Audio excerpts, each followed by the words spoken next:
Welcome to Guide Guru. We hope this video helps. You start by creating a view model that holds the UI state and business logic. Add the lifecycle and compose view model dependencies, then define state as state flow or mutable state. Create functions to update state rather than exposing mutable fields. Once done, obtain the view model in your Composable using Viewmodel or HILT injection so the instance is lifecycle aware. This ensures your UI subscribes to a single source of truth and survives configuration changes. You now expose immutable state from the view model and observe it in Compose. Convert state flow to a compose state with collect as state, or wrap LiveData with observe as state. When the UI emits an event, call Viewmodel functions that update the state, keeping side effects out of composables.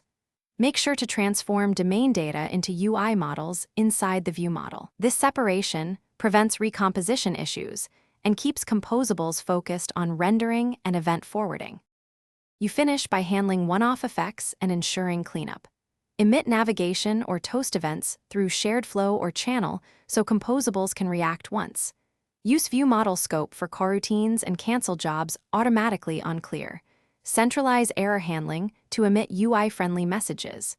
Make sure to test view model logic independently from UI by mocking dependencies. If state doesn't update, check you update immutable state wrappers correctly, and that collect as state is used so Compose sees the changes. Thanks for watching. Consider subscribing if we helped you today.